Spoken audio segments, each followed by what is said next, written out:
கர்த்தருக்கு பிரியமான தேவஜனமே, இக்காலை வேளையிலே என் அன்பார்ந்த ஸ்தோத்திரம்.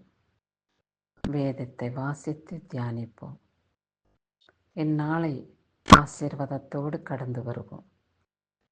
வேதத்தை வாசிப்போமா? நாங்கள் எங்கள் தேவனாகிய கர்த்தரை நம்பியிருக்கிறோம் என்று ஏசாயா 36:7 இப்படியாய் சொல்லியுள்ளது.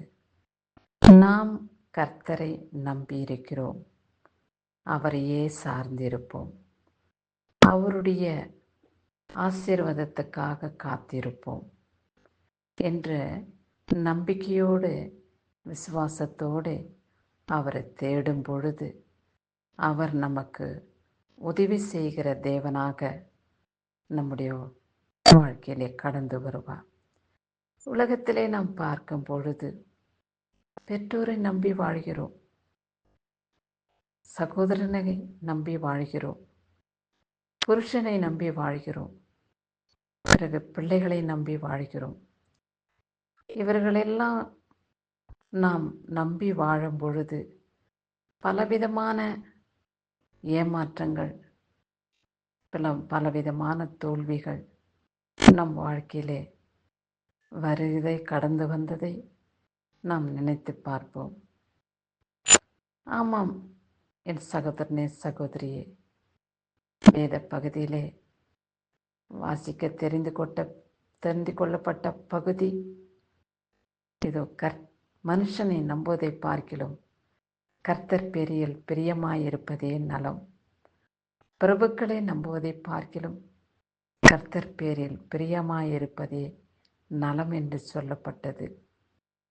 இப்படியாக நாம் மனுஷர்களை நம்பி வாழ்வதை காட்டிலும் நம்மளை உருவாக்கின, நம்மளை இம்மட்டும் காத்து கொண்டு வந்த தேவாதி தேவனை நாம் நம்பி வாழும் பொழுது ஒருபோதும் நமக்கு தோல்வியே இல்லை என்ற விசுவாசத்தின் உறுதி நமக்குள் இருக்கும் பொழுது கர்த்தர் நிச்சயமாகவே நம்முடைய நம்பிக்கையை வீண் போக்காதபடி வெற்றியும் ஜெயத்தையும் சுகத்தையும் பலத்தையும் ஆரோக்கியத்தையும் தீர்க்க ஆயுசு நாட்களையும் கர்த்தர் நமக்கு கொடுத்து காத்துக்கொள்வார்.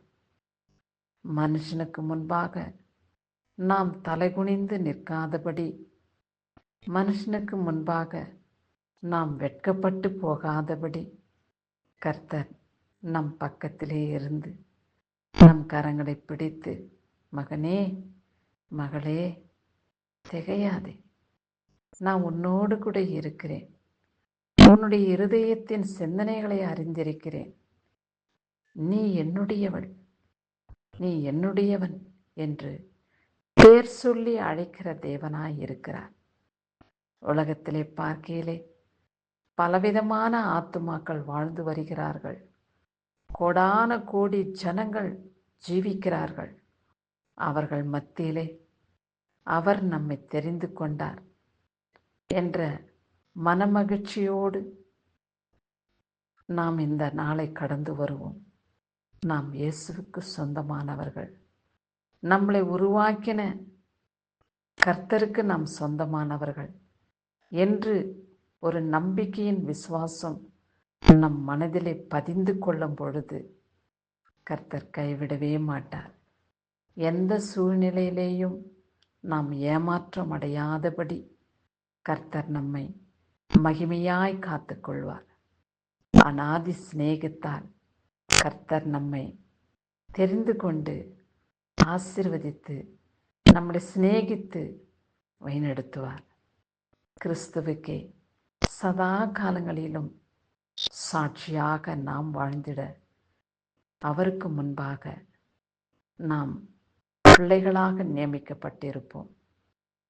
பல ஆசீர்வாதங்களை பெற்றுக்கொண்டு இந்த உலகத்தை ஜெயித்து தேவனுக்கு முன்பாக வெற்றியின் அடையாளத்தை மக்களுக்கு முன்பாக வெளிப்படுத்துவோம்.